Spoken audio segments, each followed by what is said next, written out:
All right. So it's now the Afterburn. So if you have got comments or questions that you would like to share, you can come up to the podium over here. Now, while you're waiting to set that up, and John on the back is going to take your online ones, I will tell you this, hopefully will be not bragging, but inspiring to you. So this morning, my wife came in when I was during lunch. I was going to check on my teaching, which I normally do before this service, is just look at my notes and kind of just make sure I'm refreshed. And then I looked at my notes only to realize I didn't have any more. That what I had finished in Romans, that finishing just with Romans 15 and 16, I hadn't even gone into that yet. We finished with Romans 11. I mean, I have the list of verses I want to cover all the way to Revelation, but I haven't looked at them and put all the additional little things to them. And so I said, well, you know what? Why don't we'll do a little testimony time like we've done in the past, that people come up and talk about their Sukkot and this and that. So then while you guys were singing and dancing, and while you guys were going through that stuff, I went to my office, and wouldn't you know it, I pulled up the teaching, and he gave me boom, boom, boom, boom, boom, boom, boom, into 1 Corinthians. So I came back out, I looked at Elder, I said, okay, I got a teaching. And I just praise Abba that he does that for me, okay? That he does that for me, because in about 30 minutes, he gave me the next 3 teachings, okay? Which is pretty good, at least the next 2 for sure, all right? So praise Yah for that. Okay, and I think it was more valuable, and I don't even know, I think sometimes the testimonies are valuable too. When people share how they've been, impacted by what we do here, right? I don't mean this ministry, but just like even being at Sukkot for the first time and that kind of stuff. Anyway, so that being said, I stalled long enough. You guys should be typing in all your stuff. We'll begin over here. And I forgot your first name? Stephen. Oh, how could I forget your first name? I don't know. And I knew that was coming too. I looked at him like, I know I'm supposed to remember your name. First of all, thank you so much for your teaching. I just had more of a comment and more of a thanks. When you're talking about the men leading their families, I've had a hard time with my wife's trust. I've not always made it easy, number one, and also with her upbringing with her dad, it made it real hard for her to trust me. But since we counseled with you when we were here a while ago, and you took time right after service, and I appreciate that.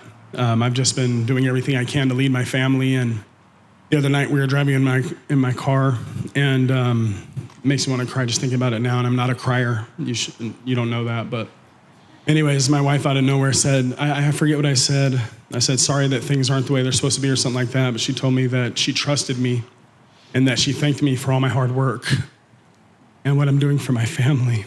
And Amen. Thank you. Amen. That's awesome. That's awesome.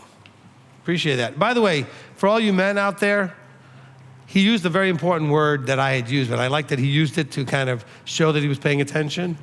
You are to lead your household, not rule over. Do you understand? There's no ruling over. See, I know a lot of you are going to find that surprising because you think, oh, Rabbi, so I can't imagine being married to him. Ask Rabbitzin, okay? I'm funny at times. I'm gentle at times. I don't really run around demanding, okay? And so it's not about ruling over, okay? It's leading. I've talked to some of the young ladies out there. Some of you maybe are not as young, but you're single and you're looking to get married. Make sure that the guy you're looking at is the one you want to follow. He's going where you want to go, okay?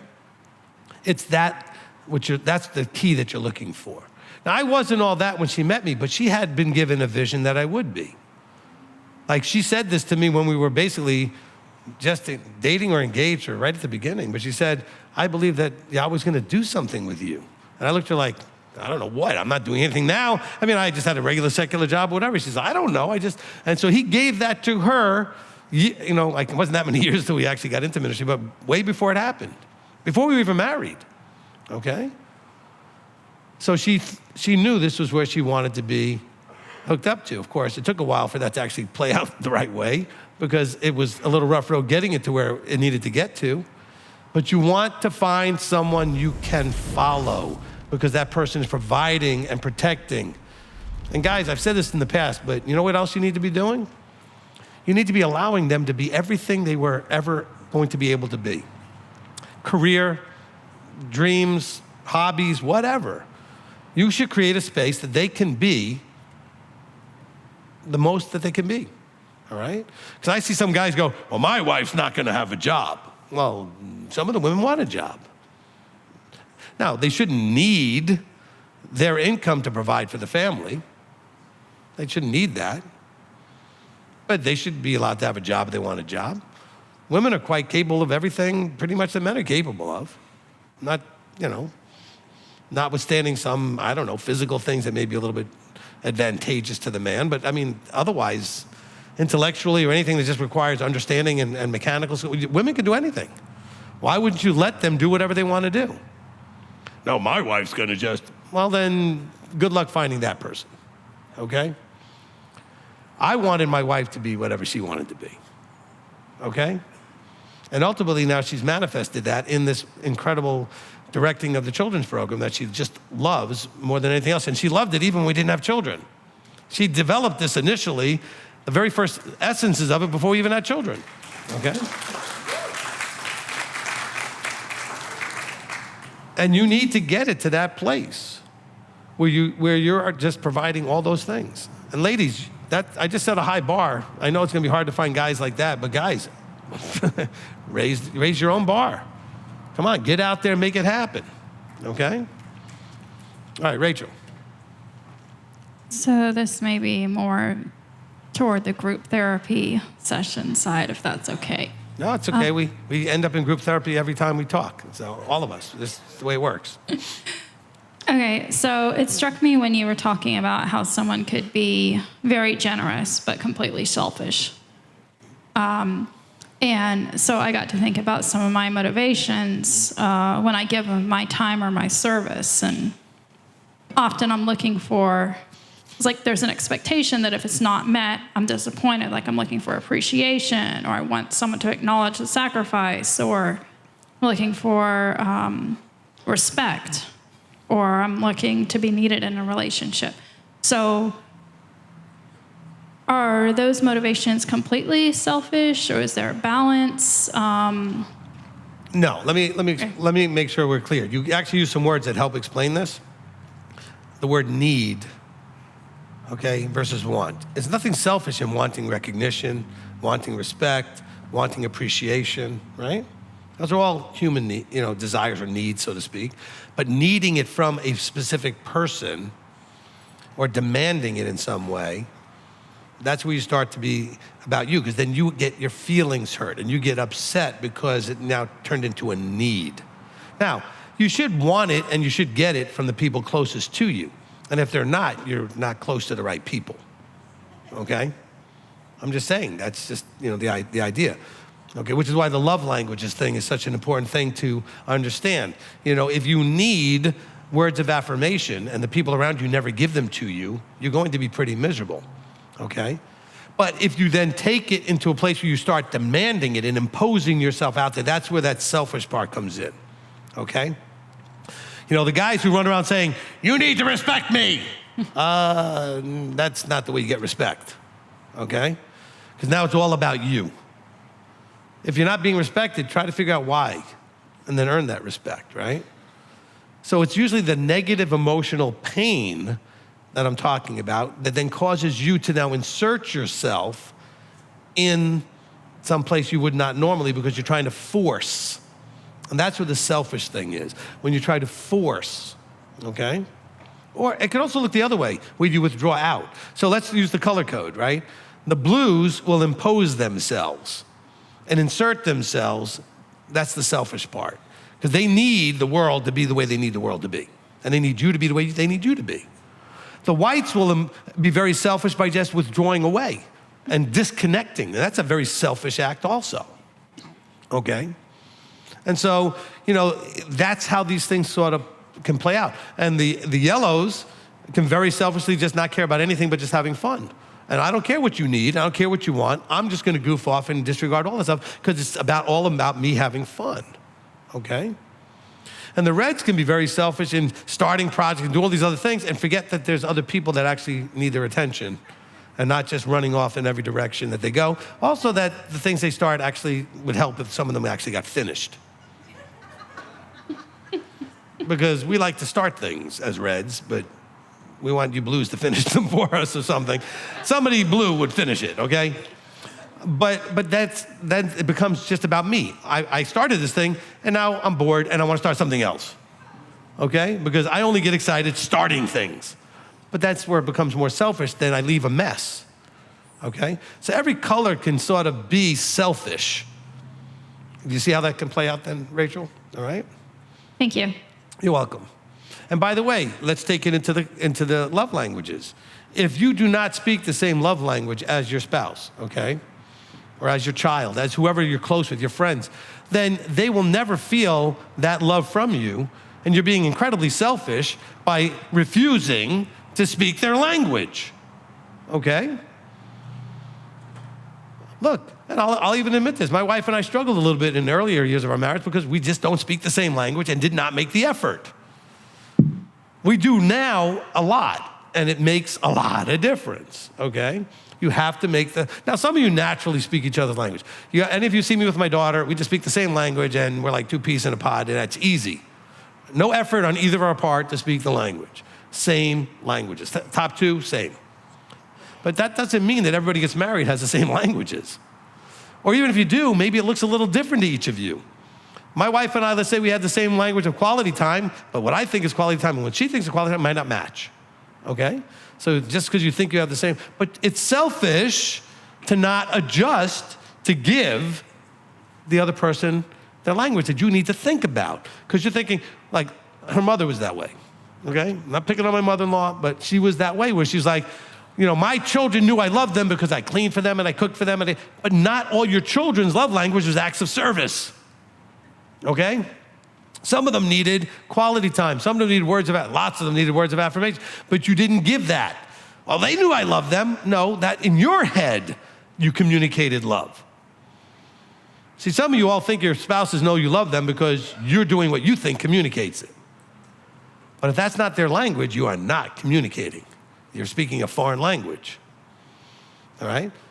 So if your spouse is physical touch and you keep saying, I love you, and that's not working because you're not holding them, you're not giving them physical touch, you're not kissing them and holding them or whatever, all right? The words don't make any difference. But if the person is words and you never say it, then all the other stuff you're doing isn't making a difference, okay? And if you're saying it and doing these other things, but they really would like you to like help with the dishes and do some acts of service and clean up this or help with that, then you lost it again, okay? You can't speak your language to them and think it's going to work unless it's the same. That's where we're being selfish. Because you're thinking being very generous with your, you know, maybe you're buying gifts all the time, but gifts is not the language. They're like, yeah, all right, whatever, you got me a gift. That's not my language. Even though they smile and think, oh, it's a nice gift, it's still not the language. Now, it is their language. Do something that, you know, that's a gift. It doesn't have to be expensive. People who have gifts as their main thing. My wife has gifts pretty high up. I do little things for her. She takes them as a gift. All right? And so, you know, and of course, if you get to the place where your spouse is well taken care of and she's got her own money and everything else, she can buy her own gifts. And then come to you and say, honey, see what you got me? Which really works well when your red husband doesn't even remember anniversaries or anything else. So that, you know. But that's an adjustment because in the beginning she would get hurt if I didn't remember, if I didn't get the thing, okay? But in the adjustment she says, no, I'm just gonna get it from you. And I'm good with that. See, that's how it works, right? I said, that's great. What did I get you? I didn't have to do it. Okay, you adjust. All right. Okay, Monica, are we still in group therapy? You got a different question. I do have a different question. Good. Okay, my question is, yes, the man's supposed to lead, but what about the trust? What about if you don't trust that person? What about, I mean, in order for a man to gain that trust, he has to be in alignment, right? Sure. Because if he's not in alignment and he's thinking that his ways are the right way, that's not. All right, not so look, trust. let's make this more clear, all right? Good. This all starts with the selection process. Of course, if you're already married, now you got to realize maybe I'm in a bad place, okay? And that could be either way, because the guy could realize I married the wrong one too, okay? The point is, how do you learn, Or how do you identify someone being trustworthy? Well, how did Yahweh do it? Through observation of what they're doing. We observe what Yahweh does in our lives. We observe these things and we build trust through that, okay? People that trust me in ministry, they are all ones who have spent time and tasted of and tested to see and observe whether or not I am someone they can trust. But you can't know unless you observe and experience, which is what you should be doing in the vetting before marriage process, is getting to see whether or not that person is safe with your emotions. Are they planning to go where you want to go? Do they respect the kind of, having conversations? I mean, are they trustworthy? And are they leading? Two things, okay? Because some of you are out there and I've had people that are engaged and whatever, and I'm like, I told you before that he wasn't going anywhere. I know you love him and everything else, or whatever you think emotionally, and he's still not going anywhere. So that's not my problem. I warned you that that guy at the moment, maybe he'll fix it someday, isn't going anywhere. Okay. Don't get mad at me, guys, if I expose you that way. Fix it by going somewhere. Thank you. Okay, That's good. good. Because when you lose respect for somebody, you lose everything. Right, but the question is, did they ever earn it in the first place? See, you may have given it and they didn't lose it, you just didn't know they didn't have it, or they weren't worthy of it. And then later you came to realize I gave it to them without them earning it, okay? Nobody should be demanding respect.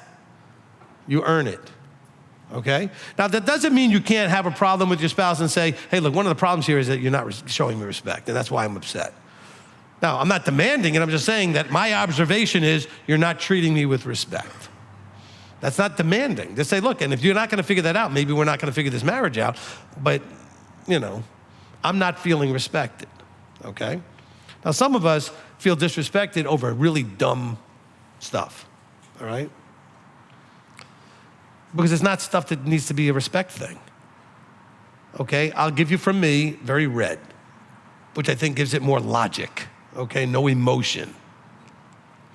I only am concerned with respect issues when it comes to providing and protecting, okay? If you're not gonna respect me in something that's needed for safety or has to do with providing, that's where I have a problem.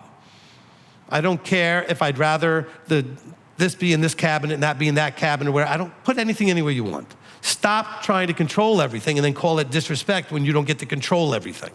Because that's really what it comes down to. Well, my wife doesn't show me respect. Why? Because everything you demand, she just doesn't do it your way? Go for blue therapy. Okay? Stop needing to control everything. My wife will tell you, every time she comes to me, I say, I don't care. Put it wherever you want. Do it. What I don't like is when you move it and don't tell me and I can't find it. Okay? And I tell her, that's not respectful. Because I don't care where it is, as long as I know where it is. And it should be in the same place more than one time in a row. Okay?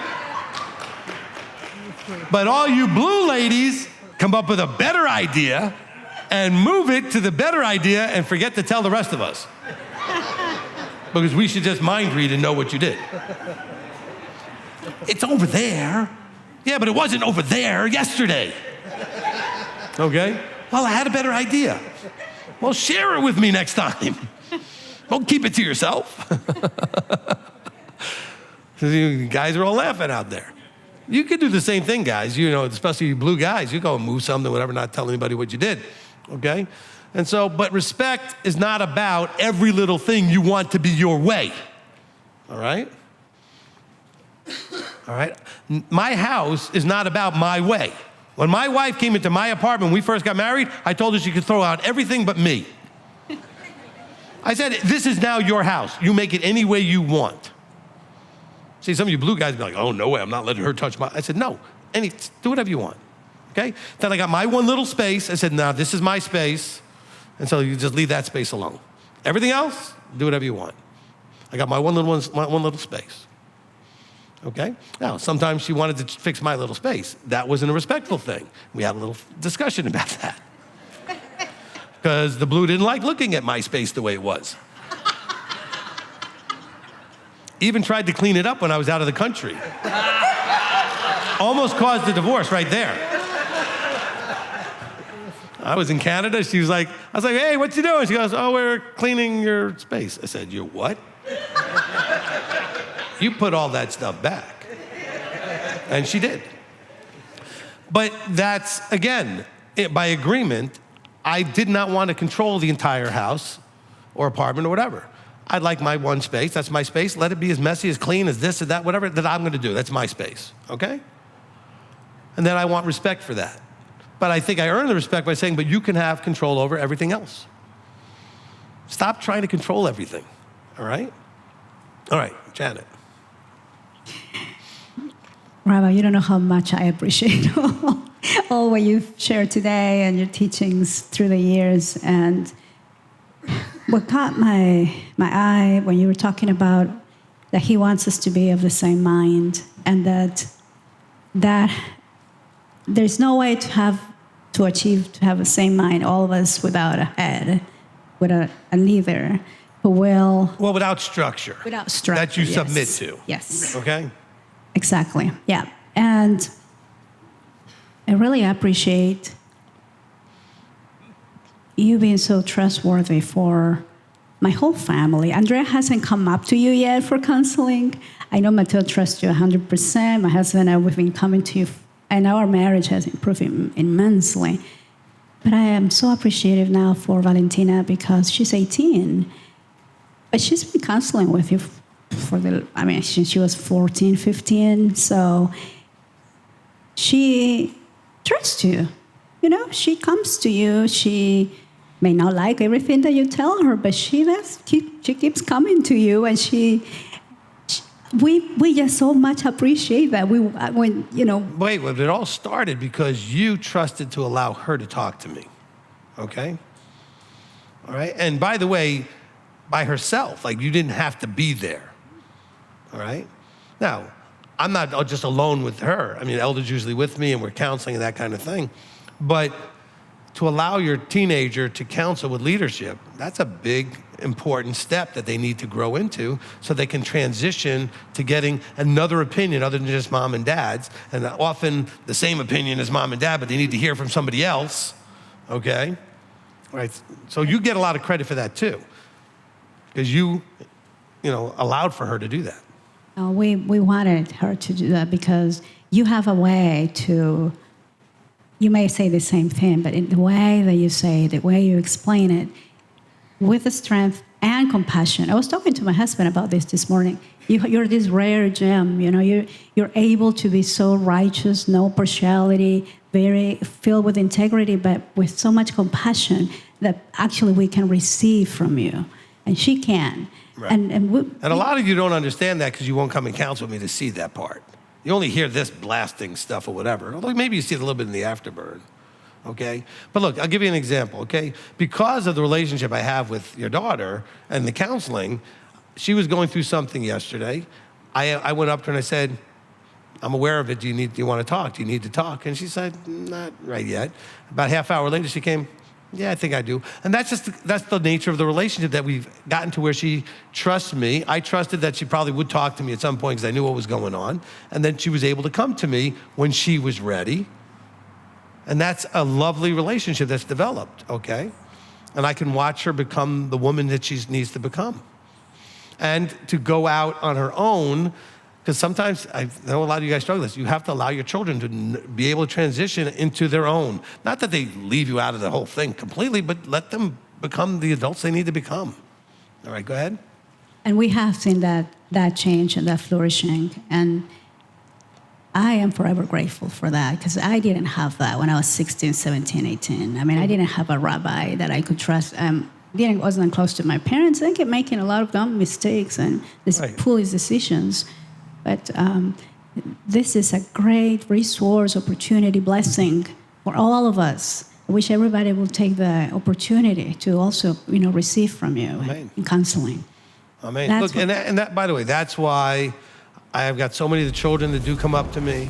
That's why I've got so many of the ladies and some of the guys that want to be sons or daughters because they never had a good father, because they feel safe and they feel protected and they trust the counsel is going to be straight, but with that balance of compassion?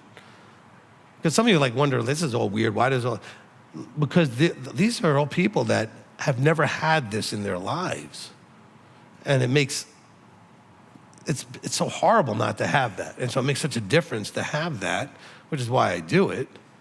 And I'm just glad to be able to do that.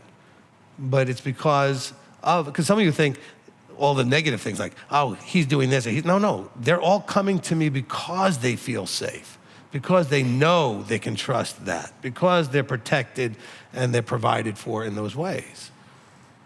The opposite of what you see other ministries doing with who knows what those guys are doing, okay? When you see the children run up to me, because they all feel safe, they all know that this is safe.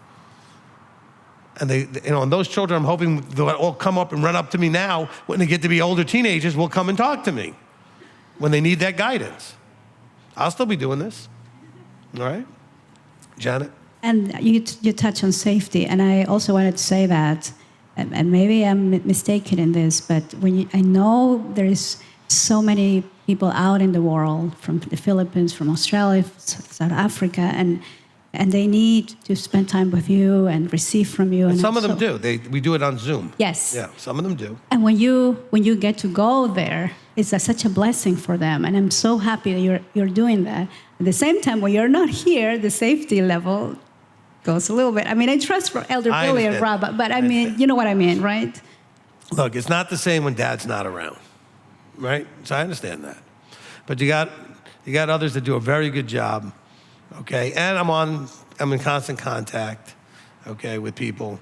A little easier when I'm not time zone challenged, but I do stay in contact. So no, that's the whole thing, is that I feel like I can travel because I know you're in good hands.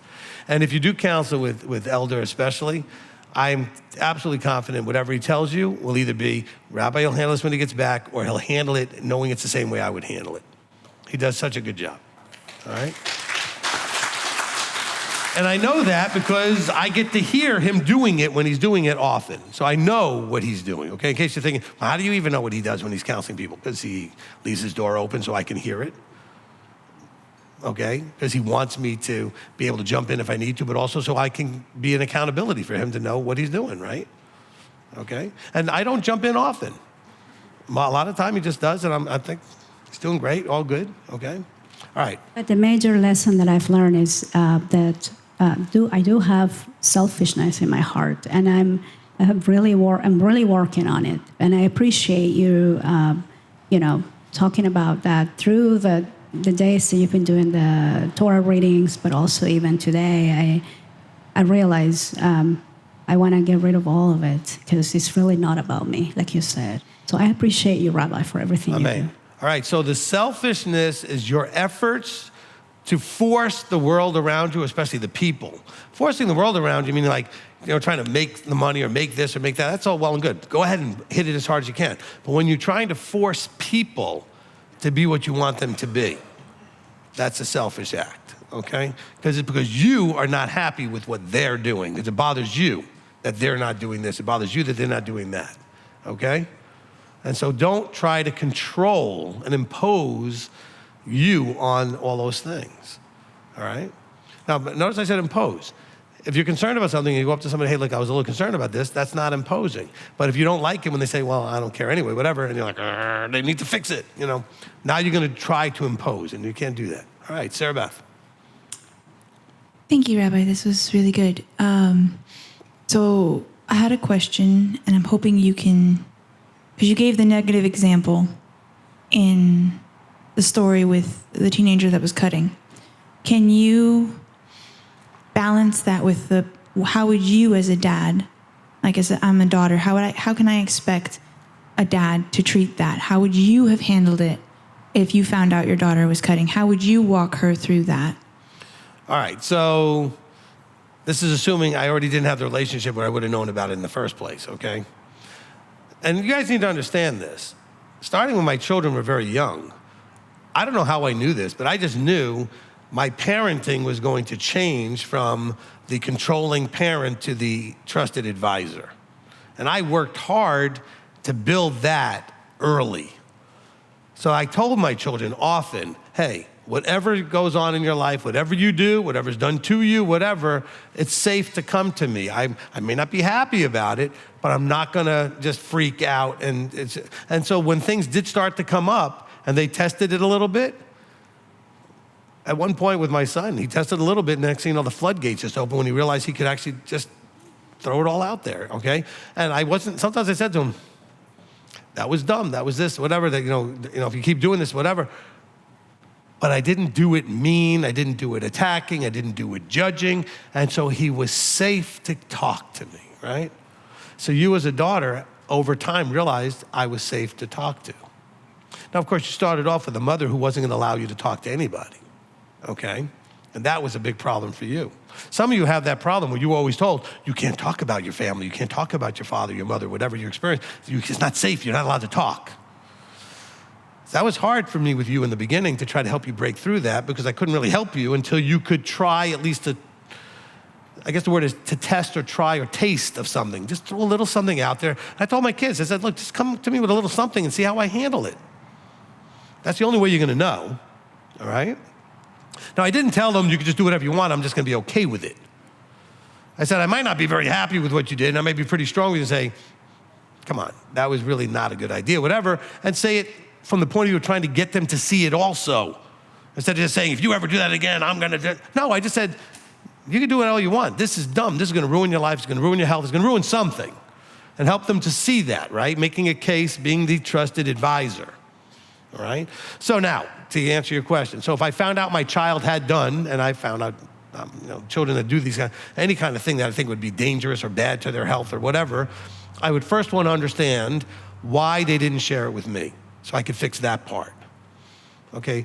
I'd not like say, how come you didn't tell me? I'll be like, what is it about our relationship that you didn't feel comfortable to tell me? Because I feel sad that I had to find out whatever way I found out, as opposed to you coming to me, right? Then I would want to understand what was going on that maybe I could have helped sooner so that we didn't get there to where we're doing cutting and stuff, right? But it's always seeking to understand instead of you being upset that my child did this, and then it becomes all about you. And that's why they never want to talk to you, because it's all about you. And you wonder why they don't talk to you, okay? So I would think my children would never do that, okay? If they do something, they'll tell me right afterwards most of the time, maybe not before they do, but they'll come and confess and then look for guidance and look for me to handle whatever with them, okay? But you need to understand, you have to earn this. And it's all about them, not you. If your child is doing things like cutting themselves, they need you bad. They need help bad, and you can't be in the judgment seat and attacking them. That will not work, okay? All right, Rocky. Thank you, Rabbi. Well, I've been gone. I wasn't at the feast because I've been on this hiatus. And what's a hiatus? A hiatus is an examine myself. That would be hiatus, but okay. Yeah, well. That's all right. You might have meant it the other way too, but. I knew you'd correct me, but that's okay. I'll forgive you. So, where was I? So, what that is for me is a searching moral inventory of myself. Last year at this time, I could hardly get off my chair. I finally finished my house. I've had 3 houses, and I finally actually finished it. And everything fell apart. You know, my ice maker broke, and everything that I did ruined it. My floor, they ripped my whole kitchen up, my floors up. I lost my relationship. I mean, I was financially broke, and that's unmanageability. And I had to look at myself. Not that I caused those things, but I could have. But I had to look at myself where I was wrong. I'm supposed to examine myself. We're all supposed to examine ourselves and see if this walk is true, if what we're really doing is really true. Even the leadership dude does that. Because man, it's so easy. My problem is I can be so prideful. I can be so greedy. I can be so angry, slothful, gluttony, and lustful. Those are all of my key problems, every single one of them. I'm so selfish and self-centered, it makes me want to puke. I hate looking at myself and where I'm wrong. I hate it. But I'm supposed to transfer into him. If I'm not doing that, then I'm really not walking this Torah out. I'm really not doing what my rabbi has taught me to do. You know, I don't believe in Elohim anymore. I know him. That's what it's told me. I know who I am today. I know what I'm expected to do today. I no longer want to be that kind of man. I no longer want to hurt people. You know? I want to change more than anything else. I want to be, that person that I'm supposed to be. And there's nothing to be proud of. I'm set apart, but there's nothing to brag about. I'm acting like I'm supposed to begin with. The arrogant butthole that I am. You know? See, like I said, I know. We're back to the hyenas again. A hyenas. But, I know who I am. By definition, that's an arrogant butthole. Yeah. It's a hyenas. Okay, so we're... Correct. We finally defined the term. Thank you for lightening it up. You're welcome. But, I'm so glad to be here. I'm so glad to be here. And I don't know if I'll be able to come back for it. I'm still in a lot of struggle. Thank you. Thank you. Thank you so much. But, I've said this before. If you really know who we are, deep down in, he says he's going to bring himself out of you as you. What does that really mean? Something within itself, if it's not itself, then it's not the absolute, the one and only. So what's that mean, man? What does that really mean? I'm not my emotions. I'm not my thoughts. I'm that consciousness that is aware of those things. And how easy it's absorbed into that, I get it. My problem is my spiritual malady, which is that chronic illness. I really don't know who I am, but I've had this conscious contact, and I know who I am now. And I'm so thrilled about that, but I need that guidance. I need that strength. I need the structure. So, because without you guys, my personal development is nothing. Without this unity between us all, we have nothing. This is just tragedy is what's happened in this body, the loss that we've had. Wake up. People should be talking about us in such a good way. They should be so attracted to coming here that they should be breaking down the door. This is attraction, not promotion. Our leaders don't govern. They don't govern. They're trusted servants. They don't. They tell you what to do. You got to do it. Trust and obey. It's pitiful that they got to keep up here and freaking slapping you. It's like, wake up. Don't you know who we are? I know who I am. I thank Yahweh every day for what he's given me. That he's opened my eyes and showed me, be still and know you're God. Whoa. Yeah, I'm one with him. I need to act like it. Amen. For what it's worth. Thank you. Amen. Rocky, ladies and gentlemen, back again.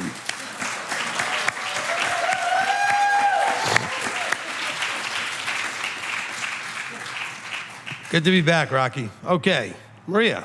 Hello. So I have kind of a comment or question, trying to figure out how I want to word it. So when it comes to, you're talking about a lot, counsel, you should come and counsel. And I guess my dearest friend, I know she's watching, Raina from Canada, we talk about this a lot because it's like we have a really good, I guess, like parent structure, right? Like I know I can come to my parents for anything, and I know that like their advice, I guess, if I need advice, I could always just go to them, right? And then I'm like, okay, well, I don't need to go to Rabbi. And I guess same thing, like if I were to be married, or I guess anybody who is married, when it's like I would go to my husband first, right? But then I guess trying to understand. So I know you say a lot, like you need to come and counsel, but what if you kind of like I don't need, because like, No, it's only, again, it's as needed, right? Okay. Okay, so if you don't need, because you go to your parents and that's fine, or you have whoever that you have that's good to help you kind of deal with what you're dealing with.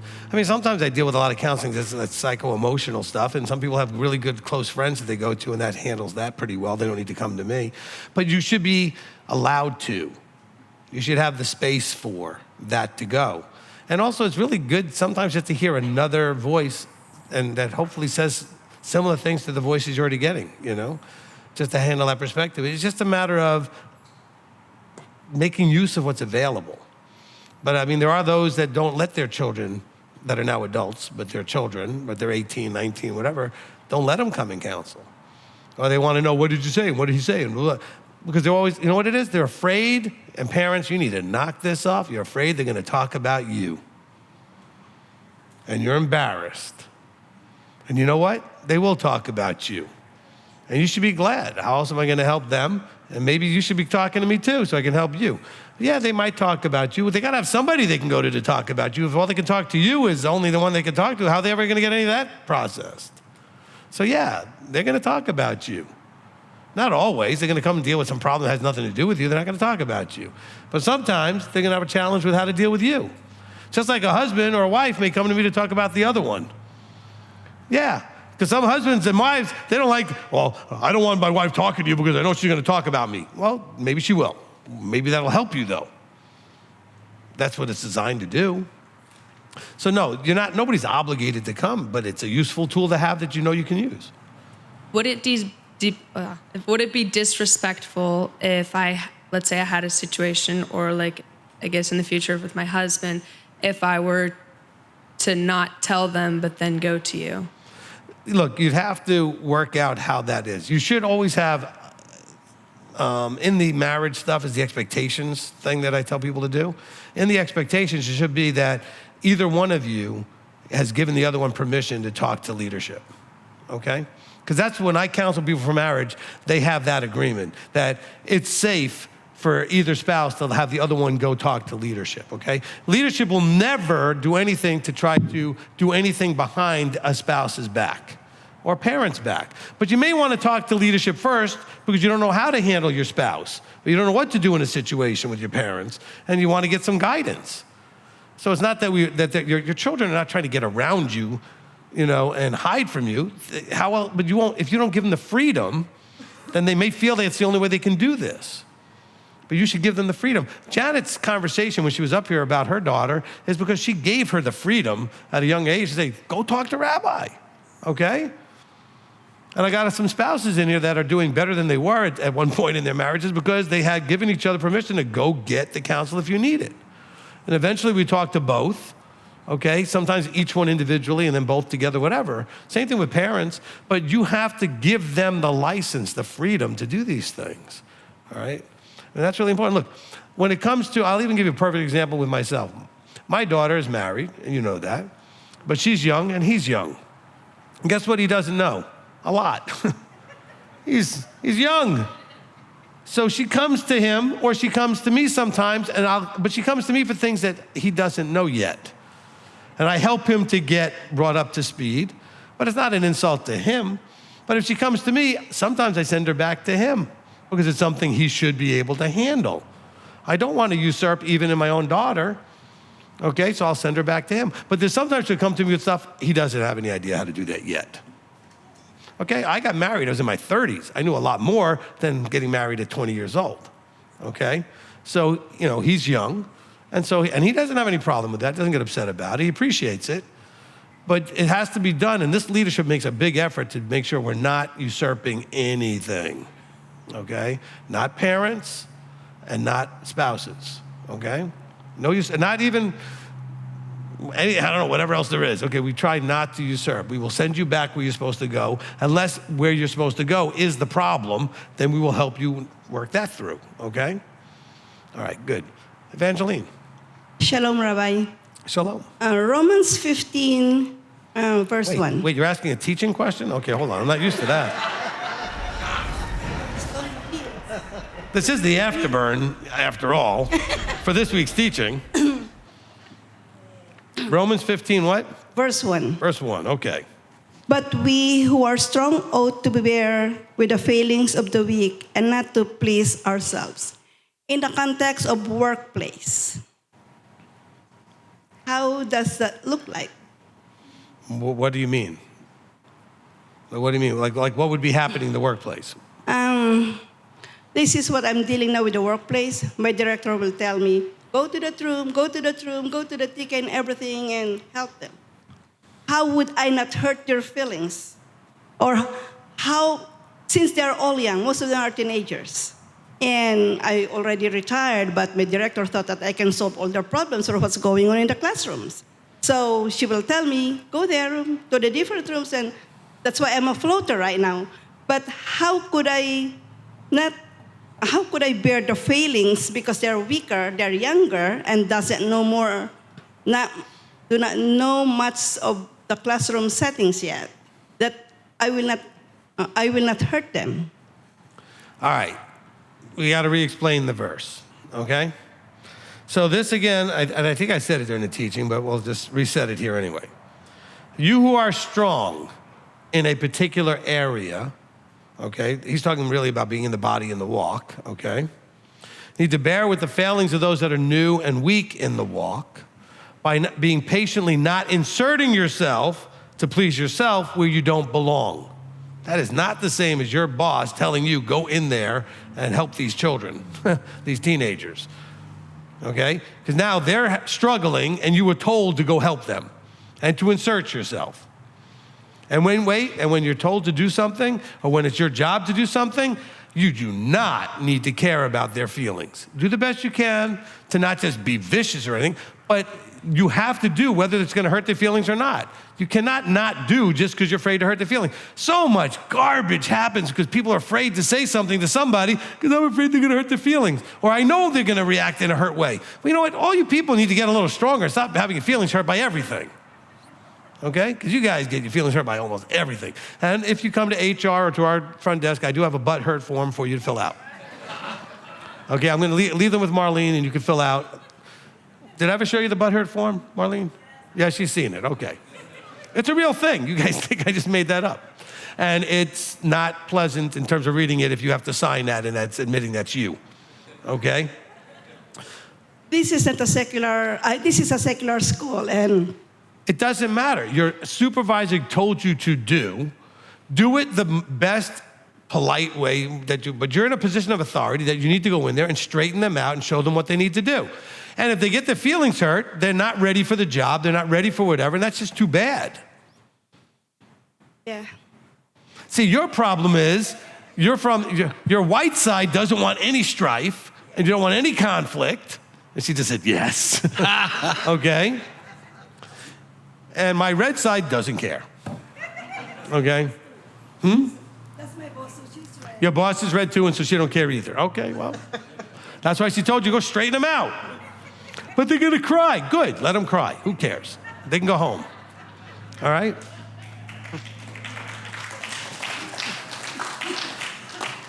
All right, this is gonna come across, I don't know. Actually, you know what? I have no idea how you're gonna receive this, all right?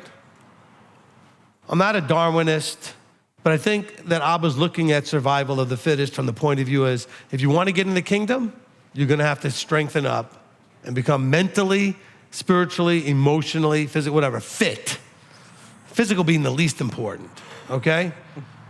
But you guys who are weak, you need to strengthen your, what do we talk about all day? Mind, all right? I really have very little sympathy and empathy for people that are weak, not by diagnosis, weak by voluntary. They've chosen to be weak. They thrive on their weakness. They shelter in their weakness instead of growing the bleep up, okay? Now, that doesn't mean there aren't people that actually are diagnosed with something that makes them challenged in those emotional spaces. I'm not talking about you, but a bunch of you are just a bunch of babies. And I don't think there's a place for you in the kingdom in that condition. You're either gonna have to figure it out, or you might get another chance to figure it out in another life, whatever the hell that plays out, but you are not getting in like this. He's not gonna take you as an emotional train wreck and stick you in a forever suit. That would be torture for everybody. okay? So you guys need to grow up. Now, I'm not talking to people that are diagnosed with this, that, or the other thing. I'm talking about the people that just need to grow up. Just who need to grow up. All right? And Evangeline, you don't want to talk to those teenagers at the job there. Well, they need to grow up. Life's tough. Problem is, they're not being taught how to, that tough is really a real thing because everybody's coddled all the time. Look, I'm 61. Safe spaces? What's that? I didn't grow up with a safe space. You know? Space, you know what a safe space was? When I cleared out the room. Now it's safe. Oh, there we go. Now we're safe. No, I mean, come on. Safe spaces and coddling and, I couldn't believe when I took my kids to school and they gave us the bully policy. And I looked at all the things that were bullying. I said, you kidding me? This is bullying? You would have grown up where I grew up. I don't know how you got this stuff. I was bullied. You know what bullied was? A bunch of guys in the schoolyard grabbing me by arms and legs and kicking and punching me. That's bullying. Guys grabbing you and taking your money for lunch. Like grabbing you, physically threatening you. That's bullying. Calling you names? Everybody did that. You just called them right back. Called you names. Somebody said something mean to me. You are not gonna make it in this world. Come home crying. Somebody said something mean to me. I had people say mean to me my whole life. Somebody said something mean to me every day. I said something mean back too. I learned to be faster than them. Some of the teenagers tried that on me a couple of times. Bad idea. I am not bragging to say I'm fastest gun around. You want to zing? I'll zing it right back. Some have tried, okay? That's not a challenge, I'm just saying.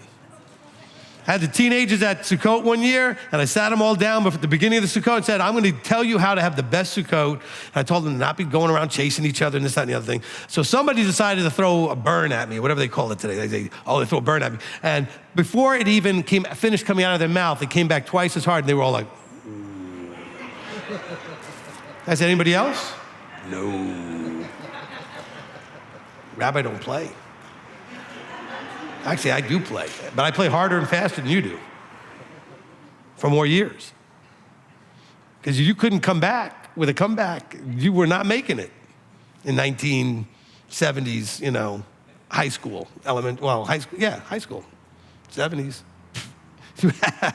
In New York, you better be able to have a comeback. And nobody was ready to throw punches over the lines. Just had to come up with a better line, But you guys who are weak, I'm not talking about that you have a defect in some way, like you are actually just broken something, right? I'm talking about you guys are just weak, strong. You got to get strong. Look, if I was what do you call it, like the 90-pound weakling, I'd go to the gym. If you have a weakness up here, do the things to personal development and therapy, whatever. Get that thing stronger. Stop crying over everything and whining over everything and wanting everybody to coddle you. And people come to me all the time, blah, blah, blah. I go, okay. And then I say, well, you need to fix that. They go, I don't know what to do. I don't think there's a whole lot in my whole life that I actually did at some point that I actually knew what to do when I started. Do you understand that? Elder, same with you? I didn't know what to do. I figured it out. I made lots of mistakes, and I figured it out. I tried different things, and I figured it out. I didn't sit there going, I don't know what to do. Goodness gracious. All right? I know this is not the rabbi part. You don't like this part. You don't like me when I'm like this. Well, you know what? I don't know what to do to reach you guys. Other than to do this. That's all I know what to do. All right, Maisie. Shabbat shalom, Papa. Hey. Back to group therapy. Yeah. Well, we did have our one verse question, so we covered it there. What can a person do to overcome a sense of uselessness, despite the fact that they've just tried everything they know to try? They've counseled and they follow through with what they were counseled to do, and they volunteer left and right until they run themselves ragged, but it just doesn't seem to give them a sense of achievement, or they're not reaching any of their goals or dreams. Nothing is being affected. Nothing's changing. They feel like they're just stuck in a rut. All right, so the normal answer to that would be try more things, but you've done that, okay? But you actually have things that are making it real challenging to do, okay? So, so it's not, just for all you out there, I would normally just say, well, you gotta try more stuff. But some of you actually have roadblocks that are hard to overcome, that are just literally real things that block progress, okay? So part of this is gonna have to be working on your definition of success, because you have legitimate things that are not gonna allow you to get to some places you wanna go, all right? Look, when I was a kid, I obsessed on football, right? I'm not a Cowboys fan now, but I really obsessed on football. Anybody wanted to get me a present, give me a little football. I mean, football was my thing, and I thought I was gonna go to the NFL and everything else until I realized I was never gonna be big enough. I'm just not physically that big a person, okay? All right? And so I had to accept that I don't have what is needed to get there. There's a blockage. So I had to change the things I was aiming at. So you're gonna have to change some of that stuff and just accept those new realities that you just can't do certain things that you wanted to do, at least at the moment, until some other door that you keep looking for might open, right? But at the moment, you're gonna have to just work on accepting, I'm successful if I'm volunteering as much as I am. I'm successful if I'm doing this, and I'm making the efforts. Change your definition. So that would go along with positive affirmation, just telling myself that I'm doing the best I can right now. Right, you have to have peace that you are. Look, the whole point is effort, right? Deuteronomy 8:2 is about effort. He wants to test you to prove whether it's in your heart to keep his commandments. It's about the effort, not the perfection, okay? So you're putting in the effort. Be proud of the effort. Shabbat Shalom. Shabbat Shalom. And what was your name again? David. David, okay. Follow up on what she just said. You counseled with her, changed the definition of success. It seems to me that's exactly what Yeshua did with the... You got to keep it right up by your mouth. That's what Yeshua did with the woman who put the 2 mites in the offering, Right. The temple. Right. I mean, and he defined that she was the most successful one there, even though she produced probably the smallest offering of anyone there. Right. And because of, and he was changing the definition precisely for the reasons you say. Some people have limitations, and they're doing the best they can is always the best they can. But I wanted to address something else. Somebody earlier mentioned something about feeling bad about not being right. And one of the things that I find a lot of people try to defend whatever it is they think or believe because they're trying to believe themselves and declare themselves to be right about it. But and they fight really against their own interests, trying to prove that they are right. And I think the comment was, I hate being wrong. But for me, something that I've noticed, well, it's something I've tried to practice for a long time, is I love it when I'm proven wrong. I love it when I'm proven wrong, because at that point, and only at that point, can I do something to fix what I've been wrong about? If I've genuinely been wrong about it. The point that Rocky was making, though, okay? I don't think it was about, I hate finding out that I was wrong about something. He hates actually being wrong, that I'm as a being, I'm wrong, okay? And so that's a different problem that I think Rocky was addressing, as opposed to people not liking to find out they're wrong about something. Right. Okay, so I think your point is well made, but I think it's not what he was talking about. And I'm not trying to directly address. Right, but I'm just saying is, his whole point was different. When he says, I hate being wrong, he says, I hate looking at myself knowing all the time how wrong I am. Right. Okay? But again, when you admit that you're wrong. Sure. And it's only at that point that you can actually begin the process of doing something about it. Right. If you're defending what you are, insisting that it's right, even when you might know better, or because you just can't bear the idea of having to say, I'm wrong, that's some sort of a defeat. From my perspective, I always approach it from the opposite direction. If I want to know if I'm wrong. If I'm in fact wrong about something, I want it to be brought to my attention, because only at that point can I do something about it and then become right. And one of the things that I think is important for people to understand, I think we probably all want to be considered righteous, but really what to be righteous means is to be right about things.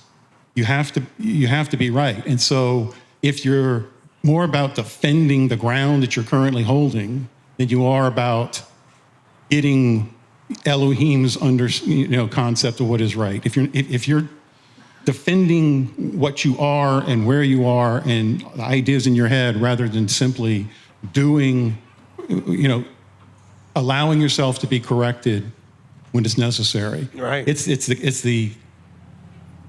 And that's the key thing. It's allowing yourself. It's like the 12-step groups. The first thing you have to do is admit there's a problem, or you can do anything about the problem. If you don't think there's a problem, you're never going to do anything about it. Right. So, for me, admitting that when I'm wrong is the key to beginning to become right, whatever the issue may be. And I want to be right on all of these things because my goal is righteousness. Amen. Okay, well said. And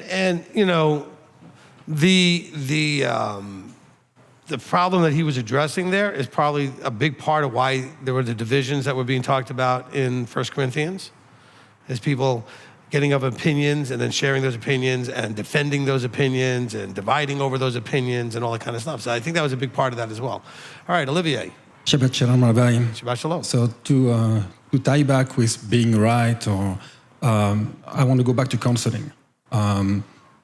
You don't know that you're right unless you counsel with leadership. And if you're here, I think you need to trust leadership, and I think you need to allow for counsel, like to basically understand if you're right or if you're not. And but that's never going to happen if there's not the level of trust. Right. I mean, you come to me trusting that his words will come out and that wisdom will come from above and that the right ruling will come that way. But you have to trust that, or the counseling is not going to be of the value. Right. And so in terms of coming to you, like for one person on the spouse, on one person on the parents, on the teenager. Right. I would encourage everybody to come and give it a try, because sometimes one spouse wants to talk about something and the other spouse still goes, and the one that comes to talk to you, well, they were proven wrong or they were showing something else. There's always something additional that you don't see that. I mean, I know that you bring on the table, so I think it's always good. And also for the what you said about the teenagers, sometimes the parents want to have the teenagers straightened out, and you're gonna come around and say, well, maybe you need to lead them of freedom and go back into this role of advisor versus controlling everything. Amen. So, regardless of your point of view, I think it's always beneficial to go and talk to you. I just wanted to add that. Appreciate that. Appreciate that very much. Appreciate that very much. Yeah? Yeah. Look, and by the way, if somebody comes to me, you need to have confidence in this one thing for sure. I'm going to hear whatever they're going to say, especially if they're talking about a parent or a child or a spouse or whatever. I'm going to listen to what they have to say about the other person, but you can rest assured, if there is a part that they played in it, we will dig that out, okay? I'm not just here to listen to you talk about your husband or your wife. I'm going to say, okay, hold on, but what did you do? Was there any part that was you? And that's why sometimes only one coming to me can fix some of the things, because then they go back realizing, yeah, I did cause some of that, or I did whatever. So I don't just listen without going, but what did you do? Now, some things are just one-sided, okay? There are things that happen sometimes that you didn't do anything, and that's fine. I'm just saying is, if there is a part, make sure you're listening to me correctly, that you played that contributed or caused, but contributed. I want you to deal with that too, while we're also dealing with how you handle what was done that was not your part, okay? But you are gonna have to deal with your part, if there is. I mean, if there's a part that you played there. And we will dig out whether there was one, for sure, okay? Dan. Shalom. Shalom. Yeah, I just wanted to, well, first of all, to publicly acknowledge my appreciation for your counseling. And I wanted to say to anyone that's thinking about counseling, because you do come across very strong and intimidating at sometimes. And I came to you this week with an issue, and I'm in a grieving process, and I was fully prepared, on your direction, and I thought that I might need to just blatantly rip out that entire grieving process and just walk away from it. And, you encouraged me and gave me permission to, acknowledge, what I was walking through. So in other words, you didn't get what you expected. And so Right. you guys need to hear that, because you're not always going to get what you thought you were going to get. I surprise Elder all the time. He expects me to say, go one way with somebody, and I go, it's not always going to be what you expect. So, I mean, there used to be a saying that anyone that thinks they need to go to a psychiatrist ought to have their head examined. I just want to say that, if there's any question about whether you think you need counseling or not, and I've worked in the field myself, and I can tell you that I'm not sure there's anyone that cannot benefit from counseling therapy. So if you're out there and you're thinking about it, Rabbi is totally safe to talk to. Amen. Thank you, Dan. And I know him longer than most of you. When we started this back 12 or so years ago, I had met him, and he was right there from the beginning. And look, and Dan can tell you, in the beginning, I didn't counsel anybody, all right? I was not doing much counseling.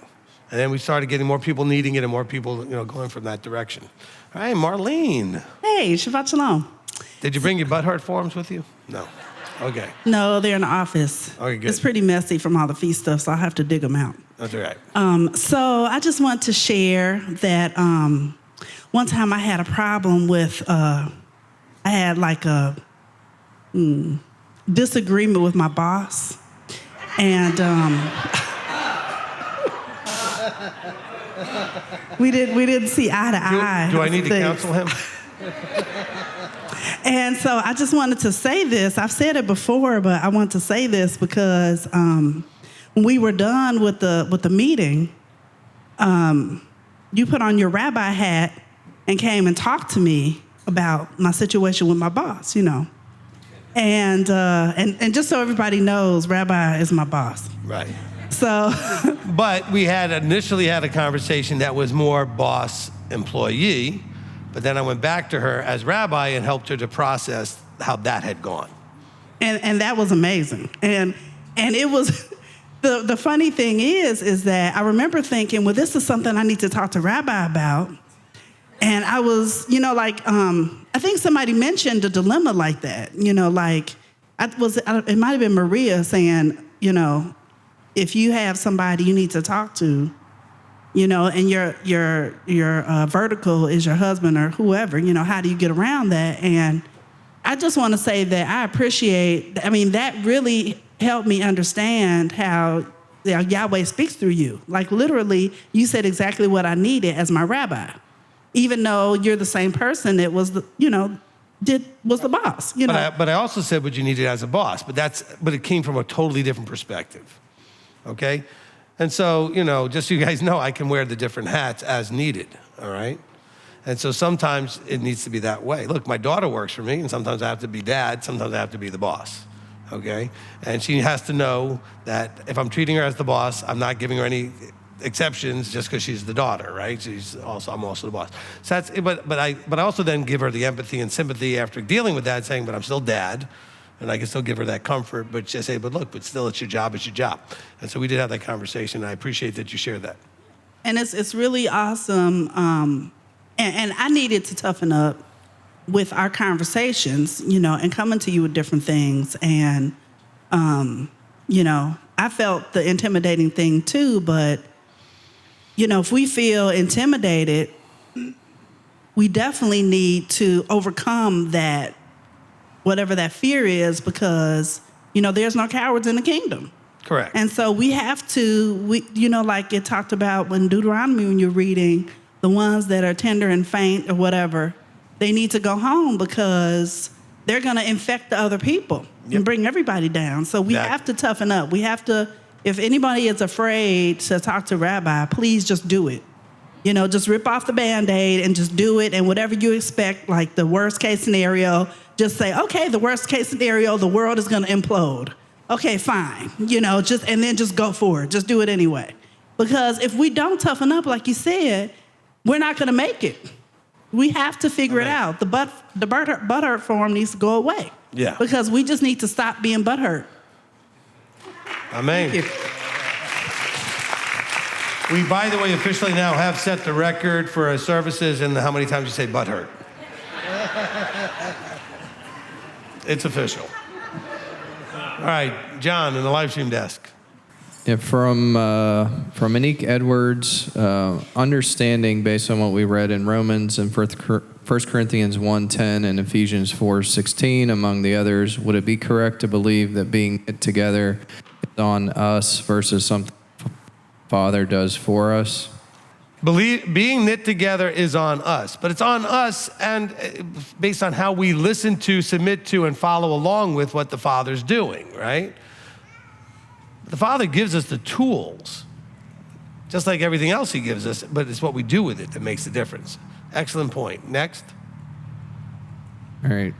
From Olivia Dirth, Shabbat Shalom, Rabbi, and Romans 15:4, is there a secret or how we can expect without judging actions? For whatever was written before was written for our instruction, that through endurance and encouragement of the scriptures we might have expectation. Is there a secret or how can we expect without judging actions? I'm not really sure how that matches up with 15:4, okay? What's written is for our instruction. Then you have a teacher that instructs you to understand the instructions. And they're there for your encouragement and so that you would have a proper expectation. As far as without judging, don't worry about everybody else. Don't judge anybody else. Judge yourself only, okay, by examining yourself to see, whether or not you're doing what you need to be doing. But, how can we expect without judging? Well, you're expecting regarding yourself. You're not expecting regarding everybody else, okay? Now, the only expectations about anybody else would be based on relationship. So you might have an expectation of your husband. Olivia might have that right. Or of a child, right? Or you might have expectations with your leadership. And those things can be worked out with each other. But do not judge. Because judging means that you've come to a conclusion and most likely you don't have enough information to come to that conclusion, okay? You're missing stuff. All right, next. All right, from Easy D. Herrera, Rabbi, in today's teaching you taught Shoal was saying to stop making divisions, meaning there were too many chiefs and not enough Indians. The strong bear failings of the weak instead of self-pleasing. Is this correct? I think you just literally quoted the verses, so they're correct. But now, he didn't say anything about chiefs and Indians, but no, look, it's not even that. It's too many people running their mouths. So they're not necessarily claiming to be leadership. They're just running their mouths. In the back of every congregation, people will congregate and somebody will start sharing their little pet doctrine thing and start trying to draw people to themselves. And that's not necessarily a chief versus an Indian thing, so to speak. It's more about just people wanting to, most people are happiest and feel most comfortable when other people agree with them. So if you got some sort of an idea, you need to know that other people agree with it. So you go around fishing for people that agree with you. Okay, as far as bearing the failings of the weak, instead of being self-pleasing, the self-pleasing really, I think I explained that as best I can at this point. All right, next. All right, from Sean Hoyt, from what you said about respect, it sounded like respect can come from clear boundaries. Is that correct? That's an aspect of it, okay? Because clear boundaries doesn't bring respect. It's how people respond to the boundaries that could be respect or not, okay? All right? But also, if you don't respect people's boundaries, then you're not respecting their boundaries, right? A lot of you just don't think there are boundaries in one direction, but only in the other direction. So you have boundaries that people should not cross, but you cross everybody else's. Right? That's a big part of the problem. All right, that's gonna run it. Okay, we're done? Okay.